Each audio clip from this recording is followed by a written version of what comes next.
Tempat yang paling indah di bumi menyimpan sesuatu yang tak terlihat. Kau bisa merasakannya, karena mungkin Pernahkah kamu merasa bulu kudukmu berdiri saat masuk kamar mandi, padahal lampunya terang, udaranya biasa saja? Tapi, ada sesuatu yang aneh. Rasulullah sudah memperingatkan bahwa kamar mandi adalah salah satu tempat yang disukai jin. Tempat itu dianggap pintu masuk ke dunia mereka. Ruang antara yang tak terlihat mata, tapi bisa dirasakan tubuh. Hadis dan penjelasan dalam hadis riwayat Abu Dawud. Rasulullah bersabda, sesungguhnya tempat buang air adalah tempat tinggal jin. Artinya, kamar mandi bukan hanya tempat fisik, tapi ruang spiritual yang rawan gangguan. Karena di sana, manusia dalam keadaan tidak suci dan tidak berzikir. Itulah mengapa, sebelum masuk, Nabi mengajarkan doa perlindungan, Allahumma inni a'udzu bika minal khubutsi wal aku berlindung kepadamu dari jin laki-laki dan perempuan. Mengapa jin menyukai tempat itu? Jin menyukai tempat yang lembab, kotor, dan penuh uap air. Di sana, unsur tanah dan air bercampur. Elemen yang menjadi asal penciptaan mereka dari api dan angin. Ketika manusia lengah, membuka aurat tanpa doa, atau berbicara sembarangan, itu seperti undangan terbuka bagi jin untuk mendekat. Mereka tidak menyerang langsung, tapi mengganggu secara halus. Perasaan diawasi, gelisah, atau mimpi buruk setelah mandi malam. Tanda-tanda gangguan jin di kamar mandi: pernah mencium bau aneh, padahal kamar mandi bersih, atau mendengar suara air menetes terus, tapi keran sudah tertutup. Terkadang, itu bukan hal biasa. Jin bisa mengganggu lewat halusinasinya sendiri, membuat manusia takut di tempat yang seharusnya netral. Islam mengajarkan agar tidak berlama-lama di kamar mandi, tidak bernyanyi, dan tidak berbicara di dalamnya. Semakin lama kamu di sana, semakin lama pula mereka berada di dekatmu. Hikmah dan perlindungan Islam bukan agama yang menakut-nakuti, tapi agama yang memberi peringatan agar manusia waspada. Kamar mandi hanyalah tempat biasa, namun ketika kita mengabaikan adab, tempat itu bisa menjadi pintu masuk bagi jin. Cukup dengan membaca doa masuk, menjaga adab, dan tidak berbicara sembarangan, maka perlindungan Allah akan menutup pintu itu rapat-rapat. Ingat, jin tidak berani kepada orang yang selalu menyebut nama Allah. Mereka takut bukan karena manusia kuat, tapi karena zikir membuat manusia bercahaya di mata makhluk gaib. Jadi mulai sekarang, jangan remehkan kamar mandi. Masuklah dengan doa, keluar dengan syukur. Karena tempat yang seolah sepi bisa saja ramai di dunia yang tak terlihat. Dan yang paling berbahaya bukan jinnya, tapi kelalaian kita sendiri. Tempat gelap dan lembab, markas yang tak terlihat. Jangan tidur di tempat gelap tanpa cahaya, karena setan tidak suka cahaya. Riwayat Ibnu Hibban, kegelapan selalu punya cerita. Ketika cahaya padam, udara menjadi dingin, dan suara sunyi terasa menekan. Itulah waktu di mana makhluk tak kasat mata mulai bergerak. Tempat-tempat gelap, lembab, dan berdebu adalah wilayah yang sangat disukai jin. Mereka betah di sana karena manusia jarang masuk, jarang zikir, dan sering takut. Mengapa jin menyukai tempat gelap? Jin berasal dari api, tapi mereka mencintai tempat yang dingin dan lembab. Bukan karena nyaman, tapi karena manusia menjauh dari tempat itu. Bagi jin, kegelapan adalah perisai dan rumah. Mereka dapat bersembunyi tanpa gangguan, berbisik di antara dinding, dan menatap manusia dari balik bayangan. Tempat seperti gudang, kolong rumah, lorong tua, atau ruangan kosong tanpa cahaya adalah lokasi yang sering mereka tempati. Tanda-tanda keberadaan jin: kadang kamu dengar bunyi langkah kecil, padahal rumah sepi, atau pintu lemari terbuka sedikit, padahal kamu yakin sudah ditutup. Itu bisa jadi bukan halusinasi, melainkan tanda-tanda kecil bahwa ada yang berdiam di situ. Jin tidak selalu menampakkan diri. Mereka mengganggu lewat rasa takut. Dan semakin kamu takut, semakin kuat cengkeraman mereka. Karena rasa takut adalah makanan bagi jin yang lemah iman. Cara Islam menghadapi kegelapan Islam tidak mengajarkan untuk takut pada gelap, tapi berzikir di dalamnya. Rasulullah bersabda, "Tutuplah pintu kalian, sebutlah nama Allah, padamkan lampu-lampu di malam hari, karena nama Allah adalah cahaya yang menembus kegelapan." Zikir seperti bismillah dan ayat kursi adalah perisai yang membuat jin tak bisa mendekat. Kegelapan hanya berkuasa atas hati yang kosong dari zikir.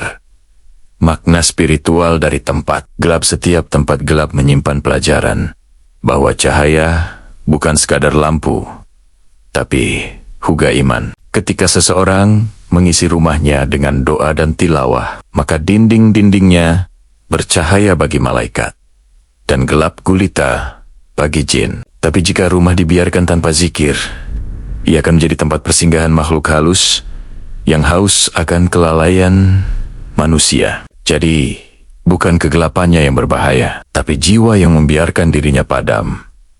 Kegelapan hanyalah bayangan bagi yang beriman, tapi jadi sarang jin bagi yang lalai. Jadi jika kamu masuk ke ruangan gelap, ucapkan bismillah. Bukan karena takut, tapi karena kamu tahu Allah lebih besar dari kegelapan apapun. Dan ketika cahaya iman hadir dalam hati, tak ada bayangan yang bisa menyentuhmu. Belakang pintu dan sudut rumah, tempat mereka bersembunyi. Pernah kamu tutup pintu malam-malam, tapi besok paginya terbuka sedikit? Atau kamu ngerasa ada pandangan dari sudut ruangan gelap? Hati-hati, bisa jadi bukan sekadar angin. Rasulullah bersabda, "Tutuplah pintu-pintu kalian di malam hari dan sebutlah nama Allah. Karena setan tidak akan membuka pintu yang disebut nama Allah. Di balik peringatan itu tersimpan rahasia." Jin sering bersembunyi di sudut-sudut rumah dan di belakang pintu, tempat yang jarang diperhatikan. Sudut rumah yang gelap, belakang pintu, bawah meja, atau pojokan lemari, itulah wilayah kecil yang sering dilupakan manusia. Jin menyukai tempat seperti itu bukan karena keindahannya, tapi karena di sanalah mereka tidak terganggu. Tempat yang tidak pernah dibersihkan, tidak pernah disebut nama Allah, dan tidak pernah disinari cahaya, adalah tempat yang paling nyaman bagi makhluk gaib untuk menetap. Ketika malam tiba saat matahari terbenam, Rasulullah bersabda, "Jika malam telah datang, tahanlah anak-anak kalian, karena setan bertebaran pada waktu itu." Waktu maghrib adalah jam bergerak bagi jin. Mereka keluar dari persembunyiannya di sudut-sadit rumah, menyusup di antara celah pintu, dan mengintai ruang kosong. Bukan untuk menakuti, tapi karena itulah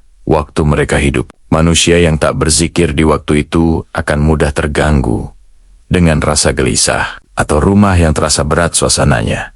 Tanda-tanda gangguan di sudut rumah. Kadang kamu dengar bunyi klik pintu sendiri, atau benda kecil jatuh tanpa sebab. Itu bisa jadi tanda ada makhluk yang menetap di sana. Rasulullah mengingatkan untuk menyebut nama Allah saat menutup pintu, menyalakan lampu, atau menyingkap kain. Karena saat nama Allah disebut, jin tak punya kuasa. Tapi saat manusia lupa, mereka merasa diundang. Rumah yang terang dengan doa akan terasa berbeda dengan rumah yang sunyi tanpa zikir.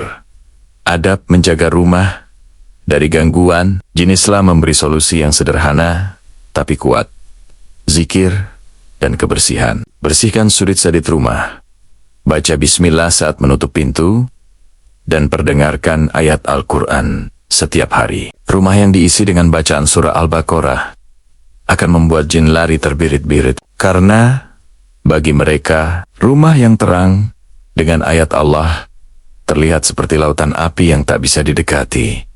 Sudut rumah bisa jadi tempat jin, tapi juga bisa jadi tempat malaikat. Tergantung siapa yang sering disebut di dalamnya. Jika kamu ingin rumahmu damai, jadikan nama Allah sebagai penghuninya. Karena jin bisa bersembunyi di balik pintu, tapi tidak akan pernah bisa menembus zikir. Padang pasir dan tempat sepi. Kerajaan sunyi para jin, pernahkah kamu berjalan di tempat sepi? Tidak ada suara manusia, tidak ada lampu, hanya angin yang berdesir. Lalu entah kenapa, kamu merasa tidak sendiri. Itulah suasana yang disukai jin, tempat luas, kosong, dan tak berpenghuni. Rasulullah bersabda, tempat-tempat kosong dan padang pasir adalah tempat tinggal para jin. Riwayat Muslim di tempat seperti itu. Batas antara dunia manusia dan jin terkadang menjadi sangat tipis. Mengapa jin menyukai tempat sepi? Jin menyukai kesunyian, karena di sanalah mereka bebas. Tak ada azan, tak ada zikir, tak ada manusia yang mengganggu. Mereka menjadikan tempat sepi sebagai kerajaan tak terlihat, dengan tenda-tenda gaib, suara-suara samar, dan perjalanan mereka yang lebih cepat dari angin. Karena itu, Rasulullah melarang kita buang air di lubang tanah atau di padang pasir terbuka, sebab di sanalah mereka tinggal. Sunyi bagi manusia, tapi ramai di dunia mereka. Waktu favorit mereka muncul ketika malam, menelan seluruh cahaya, dan hembusan angin menggoyang pasir. Itulah waktu jin bergerak. Mereka berpindah antara lembah dan bukit, mengelilingi dunia dengan cepat, dan sesekali menampakkan diri kepada manusia yang lemah hatinya. Maka jangan heran jika banyak kisah penampakan di gurun atau suara tanpa wujud di tempat sunyi. Itu bukan sekadar cerita rakyat, tapi peringatan dari alam yang tak terlihat. Bahaya berjalan sendirian di tempat sepi. Dalam hadis disebutkan, Rasulullah tidak menyukai seseorang yang berjalan sendirian di malam hari tanpa tujuan. Ahmad, bukan karena menakut-nakuti, tapi karena tempat sepi adalah wilayah jin. Mereka tidak suka manusia yang masuk ke wilayahnya tanpa izin. Kadang gangguannya halus, rasa mual, merinding, atau tersesat tanpa arah. Dan bagi mereka yang tidak berzikir, tempat sunyi bisa menjadi labirin gaib yang menyesatkan. Perlindungan saat berada di tempat sepi. Islam memberi kita senjata sederhana tapi kuat: zikir dan doa. Ketika masuk ke tempat asing atau sepi, ucapkan A'udzu bi kalim til hita timin syar'i khala. Aku berlindung dengan kalimat Allah yang sempurna dari kejahatan makhluknya. Doa itu seperti perisai tak terlihat, menjaga dari gangguan jin yang berkeliaran. Karena bagi mereka, manusia yang berzikir tampak seperti makhluk bercahaya yang tidak bisa mereka dekati. Makna spiritual, kesunyian tempat sepi bukan untuk ditakuti, tapi untuk direnungi. Kesunyian mengajarkan kita bahwa manusia tidak pernah benar-benar sendirian. Selalu ada makhluk lain. Dan lebih dari itu, ada Allah yang maha melihat. Jin mungkin menyukai padang pasir, tapi cahaya zikir bisa menembus gurun manapun. Maka, jangan takut pada sepi. Takutlah pada hati yang kosong dari nama Allah. Kesunyian bisa menjadi kerajaan jin, tapi bagi orang beriman, itu tempat paling dekat dengan Allah. Karena di tengah gurun sekalipun, cahaya zikir bisa membuat jin pun bergetar. Kuburan, tempat penuh bisikan di antara semua tempat di bumi. Kuburan adalah yang paling sunyi, tapi paling ramai. Tidak dengan manusia, tapi dengan makhluk yang tak terlihat. Rasulullah bersabda, janganlah kalian jadikan kuburan sebagai tempat salat, karena itu tempat para jin. Kuburan bukan sekadar tanah dan batu nisan. Itu adalah perbatasan antara dua alam yang hidup dan yang menunggu. Mengapa jin menyukai kuburan? Bagi jin, kuburan adalah tempat energi kematian dan kesunyian berkumpul. Di sana tak ada tawa, tak ada doa yang keras, hanya napas angin yang menyapu batu-batu nisan. Mereka senang berdiam di sana, karena manusia jarang datang, kecuali dengan hati berat. Kuburan memberi mereka ketenangan yang menyeramkan. Tempat mereka berbisik, menyesatkan, bahkan menipu manusia dengan rupa arwah. larangan beribadah di kuburan Rasulullah. Dengan tegas melarang kita salat di area kuburan. Karena disitulah jin dan setan sering meniru bentuk manusia yang sudah tiada. Mereka ingin menyesatkan orang yang hatinya rapuh, membuatnya percaya bahwa arwah bisa dipanggil. Padahal yang datang hanyalah makhluk jin yang menyerupai. Islam tidak melarang berziarah, tapi mengajarkan untuk datang dengan doa, bukan dengan rasa takut atau ritual. Bisikan di antara nisan nada, kisah para ulama dahulu yang mendengar suara tangisan dari dalam kubur, bukan arwah, tapi jin yang meniru suara manusia untuk menakuti hati lemah. Mereka menjerit, berbisik, dan membuat suasana kuburan semakin mencekam. Sementara orang beriman datang dengan tenang, karena tahu yang dikubur tidak menakutkan. Yang menakutkan adalah makhluk yang mencoba menipu dari balik kegelapan. Cara aman, berziarah kubur. Rasulullah menganjurkan berziarah kubur untuk mengingat kematian, bukan untuk menakuti diri. Beliau bersabda, berziarahlah ke kuburan, karena ia akan mengingatkan kalian pada akhirat. Masuklah dengan membaca salam. Alaikum ahla da'awai, RI minal mu'min. Jangan duduk di atas kubur, jangan menginjak, dan jangan bicara sia-sia, karena malaikat juga hadir di sana, mencatat setiap ucapan dan niat. Makna spiritual, kuburan-kuburan bukan tempat horor. Ia adalah tempat yang mengingatkan manusia akan kebenaran paling pasti, mati. Jin boleh berbisik di sana, tapi orang yang hatinya hidup dengan zikir tak akan terganggu, karena yang takut mati biasanya adalah yang belum siap hidup benar. Kuburan tidak menyeramkan. Yang menakutkan adalah hati yang mati dalam kelalaian. Kuburan adalah cermin, menampakkan wajah sebenarnya dari iman seseorang. Bagi yang berzikir, itu tempat doa. Bagi yang lalai, itu tempat bisikan. Maka, jangan takut pada kuburan. Takutlah pada hari ketika kita yang akan berbaring di sana. Rumah kosong tanpa zikir, tempat favorit jin. Ada rumah yang tampak indah dari luar, tapi di dalamnya terasa berat, pengap, dan gelap. Tidak ada suara zikir, tidak ada lantunan ayat, hanya keheningan dan bayangan di setiap sudutnya. Rasulullah bersabda, jangan jadikan rumah kalian seperti kuburan. Bacalah surah Al-Baqarah, karena setan lari dari rumah yang dibacakan surah Al-Baqarah. Ya, rumah yang kosong dari zikir bisa menjadi tempat tinggal jin. Rumah yang tidak disebut nama. Allah setiap kali seseorang membuka pintu rumah tanpa membaca bismillah, maka pintu itu terbuka juga untuk jin. Setiap kali makan tanpa doa, mereka ikut makan bersamamu tanpa diundang. Dan setiap kali tidur tanpa zikir, mereka tidur di bawah atap yang sama. Bukan karena mereka kuat, tapi karena manusia yang lupa menjaga adabnya.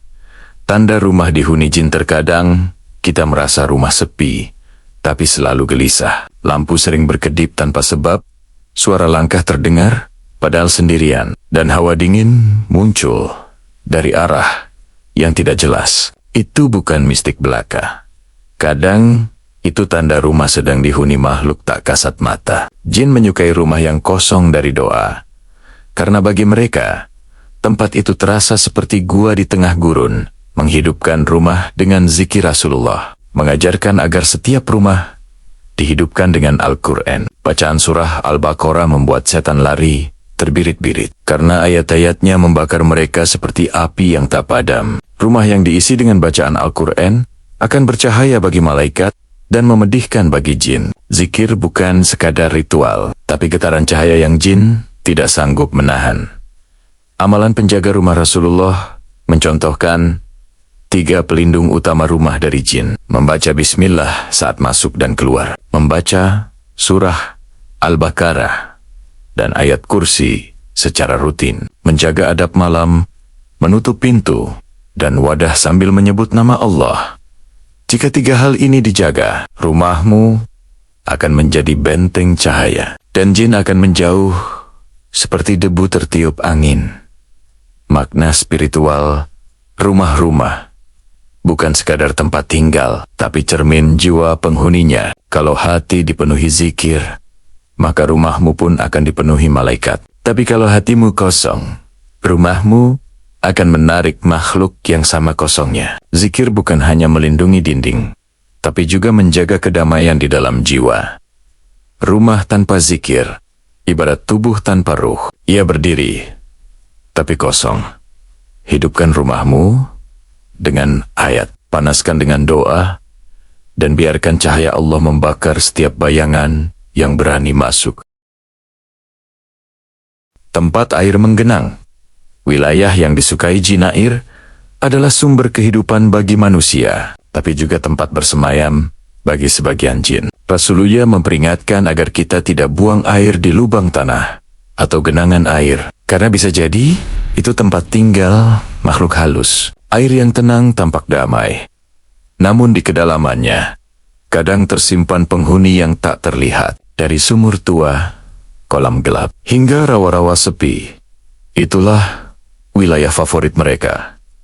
Jin dan elemen air jin diciptakan dari api, tapi sebagian dari mereka menetap di air. Air bagi jin bukan untuk diminum, melainkan tempat mereka bersembunyi dan berkumpul. Dalam riwayat disebutkan, setan mempunyai singgasana di atas air, lalu mengutus tentaranya untuk menggoda manusia. Mereka menguasai tempat-tempat basah, terutama yang jarang disentuh manusia, sumur, kolam, dan tempat lembab yang sunyi dari doa. Tanda-tanda gangguan jin dari air gangguan. Jin dari air seringkali halus, mimpi buruk tentang tenggelam, rasa cemas setiap kali mendekati kolam, atau perasaan diawasi saat mandi malam. Kadang muncul aroma aneh. Kadang air di ember tiba-tiba bergelombang tanpa sebab. Itu bisa jadi tanda ada yang menempati area itu. Islam tidak melarang kita menggunakan air, tapi melarang mengotori atau meremehkannya. Waktu berbahaya di sekitar, air Rasulullah bersabda, jangan mandi sendirian di tempat yang gelap, karena malam adalah waktu jin aktif, terutama di sekitar air. Ketika manusia mandi tanpa doa atau berpakaian minim, itu seperti menarik perhatian makhluk halus. Sebab jin juga punya syahwat, dan mereka bisa menatap manusia sebagaimana manusia menatap mereka. Jika tidak berlindung dengan nama Allah, doa perlindungan di sekitar air Islam memberi panduan yang sangat jelas. Sebelum masuk kamar mandi atau mandi, bacalah doa, Allahumma inni a'udzu bika minal khubutsi wal khab. Aja, aku berlindung kepadamu dari jin jantan dan betina. Doa ini seperti pagar spiritual, menutup pandangan jin dan melindungi tubuh kita. Begitu pula, jangan buang air di lubang, sumur, atau sungai, karena bisa mengganggu makhluk yang tinggal di sana. Makna spiritual dari air adalah rahmat, tapi juga ujian. Bagi yang beriman, air membersihkan dosa. Bagi yang lalai, air bisa menjadi cermin bagi dunia jin, sebab air adalah unsur yang menyimpan bayangan. Dan jin menyukai bayangan lebih dari cahaya. Maka jagalah adab saat berwudu, mandi, dan berinteraksi dengan air. Karena di balik setiap tetesnya, ada makhluk yang mungkin sedang memperhatikan. Air bisa membersihkan tubuh, tapi zikirlah yang membersihkan hati. Jangan biarkan rumahmu gelap dan lembab tanpa doa, karena disitulah mereka menunggu. Dan jika suatu hari kamu menatap air dan merasa ada yang menatap balik, ucapkanlah bismillah, lalu pergi dengan tenang, karena yang berzikir tidak akan pernah diganggu. Tempat sampah dan kotoran, tempat yang jin cintai bau busuk, kotoran, dan tempat sampah. Bagi manusia menjijikkan, tapi bagi jin itu seperti taman bermain dan rumah nyaman. Rasulullah bersabda, kebersihan adalah sebagian dari iman, bukan tanpa alasan. Karena di tempat-tempat yang kotor, makhluk yang mencintai najis dan bau busuk berkumpul. Dan di sanalah jin sering menetap. Mengapa jin mencintai tempat kotor? Jin berasal dari api, tapi sebagian dari mereka hidup di tempat lembab dan kotor. Bagi mereka, bau busuk adalah aroma kenyamanan. Kotoran manusia, sisa makanan basi, bahkan debu tebal di pojok rumah, semuanya menjadi tempat tinggal yang ideal. Tempat seperti itu seolah mengundang mereka untuk datang, karena tidak ada zikir, tidak ada kebersihan, dan tidak ada cahaya. Gangguan jin di tempat kotor. Gangguan jin sering muncul di tempat seperti dapur kotor, kamar mandi tak terurus, atau sudut rumah yang berdebu. Mereka menimbulkan bau tak sedap yang muncul tiba-tiba, membuat penghuni sering bertengkar atau menghadirkan rasa tidak nyaman tanpa sebab. Karena ketika tempat itu kotor, malaikat menjauh, dan jin datang menggantikan. Kebersihan dalam pandangan Islam bukan hanya soal ibadah di masjid, tapi juga ibadah dalam kebersihan. Rasulullah sangat mencintai wewangian dan kebersihan pakaian. Beliau mengajarkan, sesungguhnya Allah itu indah dan mencintai keindahan. Menjaga rumah agar bersih bukan sekadar estetika, tapi benteng spiritual dari makhluk najis yang suka tempat kotor. Rumah yang bersih, hati yang tenang ketika rumah bersih, udara segar dan aroma harum, energi spiritualnya pun berubah. Malaikat senang datang ke rumah yang bersih, sementara jin tak tahan berlama-lama di dalamnya. Karena bagi jin, bau harum dan cahaya adalah siksaan. Maka jangan biarkan rumahmu menjadi sarang mereka. Bersihkan fisikmu, bersihkan ruangmu, karena keduanya cermin dari hatimu. Makna spiritual kebersihan membersihkan rumah sebenarnya adalah amal ibadah tersembunyi. Setiap debu yang kamu sapu, setiap sampah yang kamu buang, adalah langkah kecil menjauhkan jin dari keluargamu. Kebersihan fisik mengundang malaikat, kebersihan hati mengundang rahmat. Dan jika keduanya bersatu, maka rumahmu bukan sekadar tempat tinggal, tapi taman kecil surga di dunia.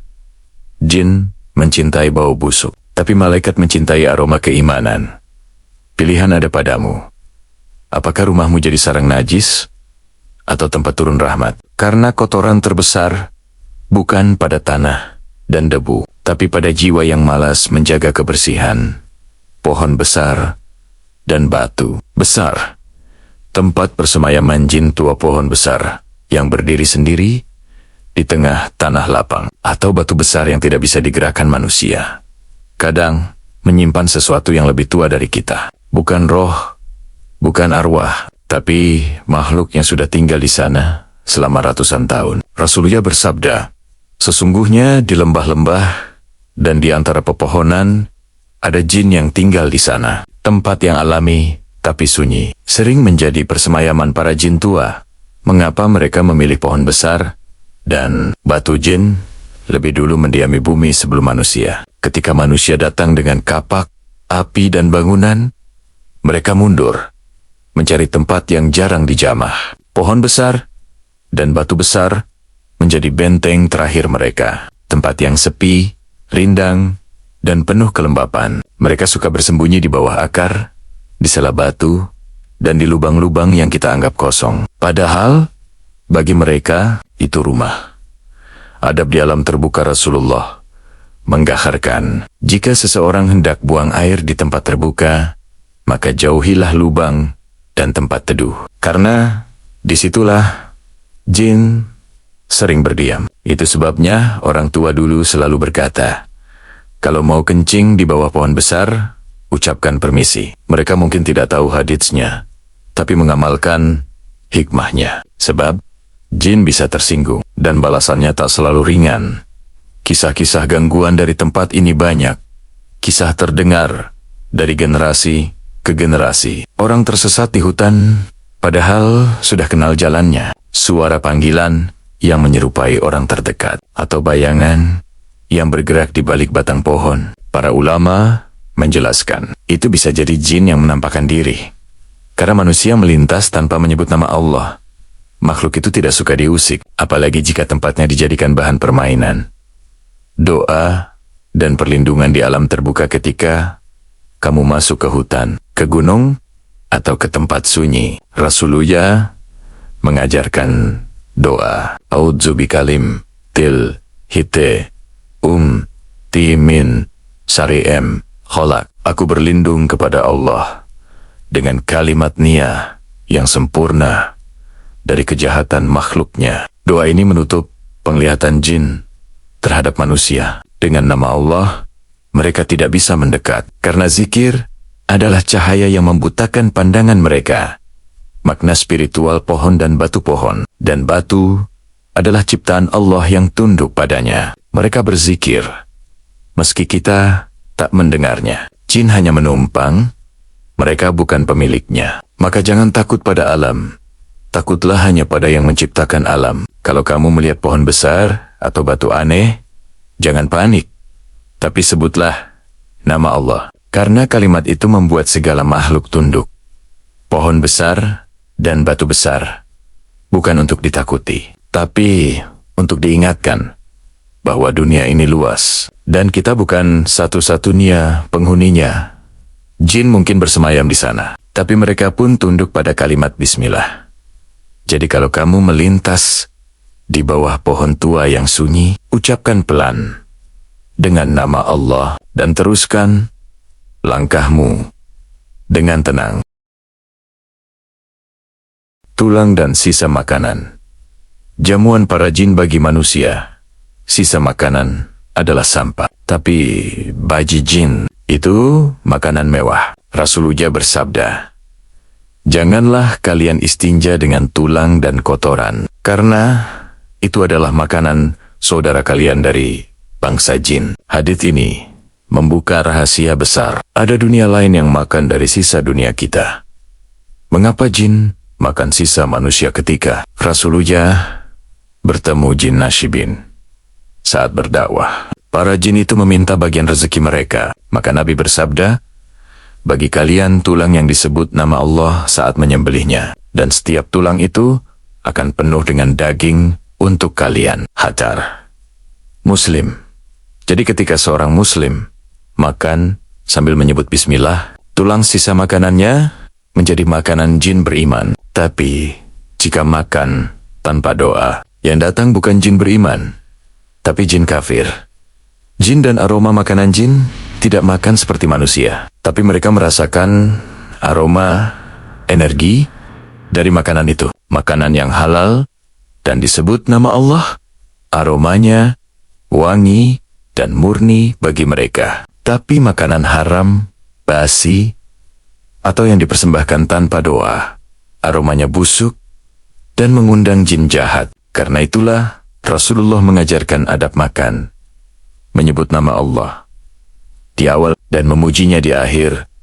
Bahaya membuang sisa sembarangan. Kadang kita membuang tulang atau sisa makanan ke tong sampah tanpa menyebut nama Allah.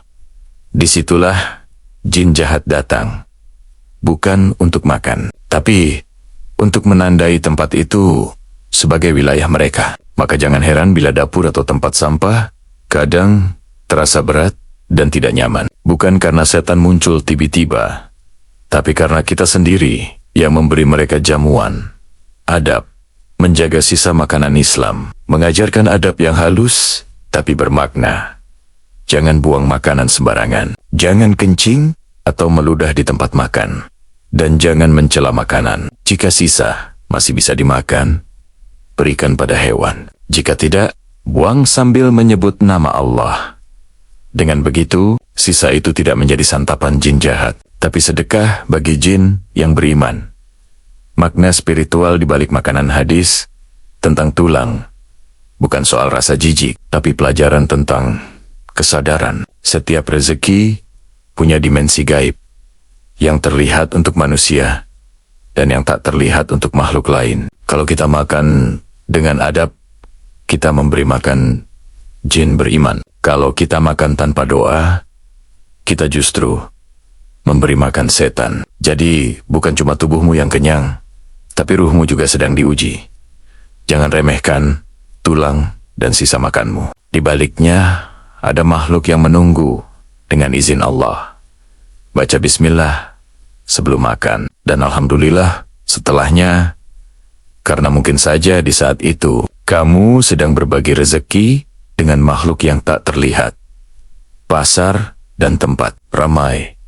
Ladang gangguan setan di antara tempat yang Allah paling benci di bumi adalah pasar. Rasulullah bersabda, tempat paling dicintai Allah adalah masjid, dan tempat paling dibenci Allah adalah pasar. Pasar adalah simbol kesibukan dunia. Tempat manusia mengejar untung, sering lupa zikir, dan tanpa sadar menjadi ladang setan. Di tengah suara tawar-menawar dan lampu terang, mereka bergerak dalam diam, menyusup di antara keserakahan. Mengapa pasar disukai setan-setan tidak menyukai tempat zikir?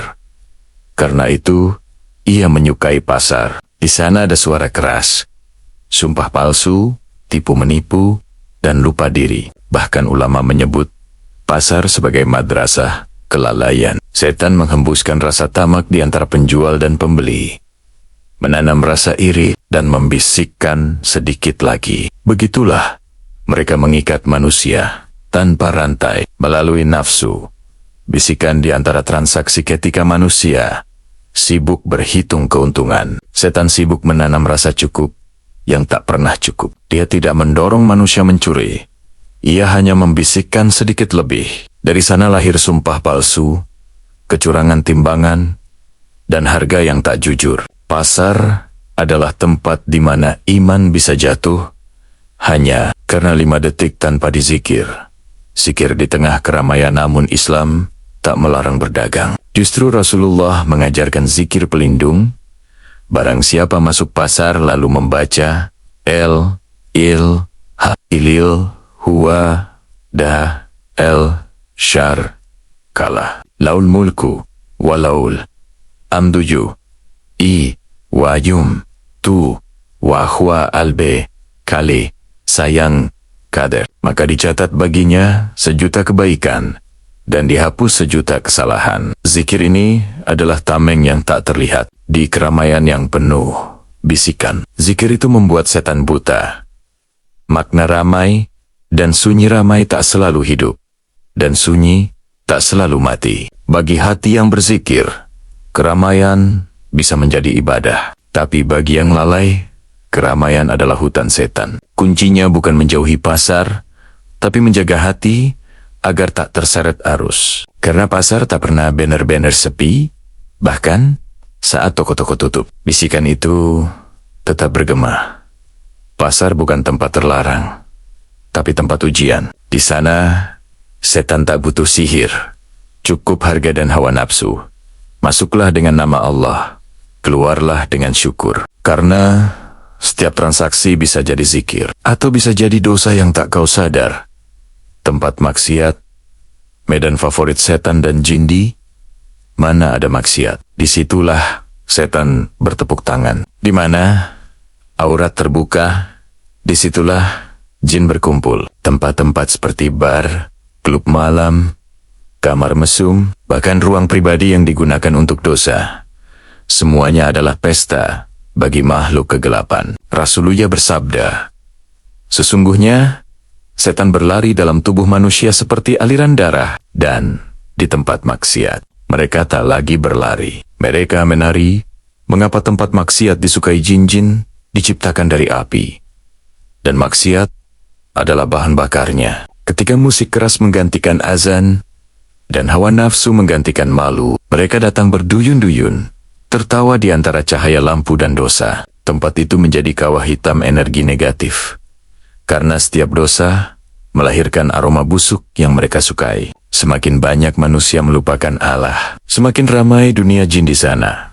Jin dan godaan syahwat setan tidak memaksa manusia berdosa. Dia hanya menyalakan bara nafsu, lalu menonton dari jauh. Satu pandangan yang salah, satu sentuhan yang dibiarkan, lalu hati pun terbakar tanpa api. Maka Rasulullah memperingatkan, janganlah seorang laki-laki berduaan dengan wanita yang bukan mahramnya, karena yang ketiganya adalah setan. Setan hadir bukan dengan wujud menakutkan, tapi dengan suasana yang memabukkan, doa, dan perlindungan dari godaan Islam. Memberi benteng yang lembut tapi kuat, zikir dan pandangan yang dijaga. Rasulullah bersabda, pandangan adalah panah beracun, dari panah-panah setan. Siapa yang menundukkan pandangan karena Allah, maka Allah akan memberinya manisnya iman. Setiap mata yang ditahan adalah perisai. Setiap hati yang menolak dosa adalah kemenangan. Zikir bukan hanya di masjid, tapi di dalam godaan pun bisa menjadi pedang cahaya. Mengubah tempat maksiat menjadi cahaya jangan. Salah, tempat maksiat bukan akhir. Banyak masjid dahulu berdiri di tanah yang dulunya tempat dosa, karena cahaya Allah bisa menembus gelap paling hitam sekalipun. Cukup satu kalimat, astagfirullah, dan jin pun pergi berhamburan seperti abu tertiup angin. Yang penting bukan di mana kamu berdiri, tapi ke arah mana kamu melangkah. Makna spiritual dosa tempat maksiat hanyalah simbol dari hati yang kotor. Karena hati yang gelap bisa menjadikan kamar pribadi seperti neraka kecil, dan hati yang bersih bisa menjadikan penjara terasa seperti masjid. Setan hanya menari di hati yang kosong dari Allah. Maka jangan sibuk mengutuk tempatnya. Bersihkan dulu ruang di dalam dirimu. Di tempat maksiat, jin berpesta. Di tempat zikir, mereka terbakar. Maka jika kau ingin tahu siapa penghunimu, lihatlah. Adakah nama Allah disebut di sana? Dunia ini bukan milik manusia saja, tapi hanya mereka yang menjaga zikir, yang bisa hidup di antara dua alam dengan tenang.